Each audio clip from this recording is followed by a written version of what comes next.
Ուժեղ Հայաստան դաշինքը մերձավանում է, այստեղ տեղական ընտրություններում երկրի իշխող կուսակցությունը պարտվել է։ Ընտրապայքարում Ուժեղ Հայաստանի ցուցակը գլխավորող Նարեկ Կարապետյանն ասում է, ժամանակն է, որ այս օրինակը կրկնվի ամբողջ Հայաստանում։ Սրտերի իշխանությունը պետք է գնա, մարական անվանարկողների իշխանությունը պետք է գնա։ Մի բան ասող եւ լրիվ ուրիշ բան անող մահ բերած իշխանությունը պետք է գնա։ Արդարադատության համակարգում երկակի ստանդարտների մասին է շարունակում Նարեկ Կարապետյանը, նշում է, վերջին տարիներին Հայաստանում արդարությունը ոտնատակ է արվել, ցանկացած հանցագործություն բացահայտելը հեշտ է, բացառությամբ այն գործերի, որոնք Կարապետյանի խոսքով ձեռնտու չէ իշխանությանը։ Այսօրվա դրությամբ մենք մի հաստի առաջ ենք, որ ժողովրդի խոսքը կարելի է ոտնատակ անել ուժով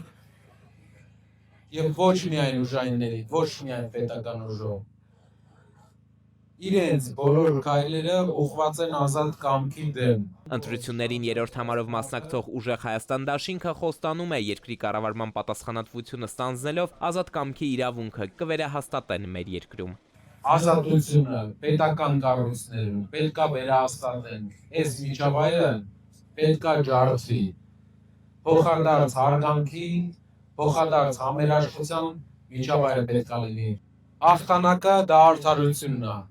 Հաղթանակը մեր բոլորիս դա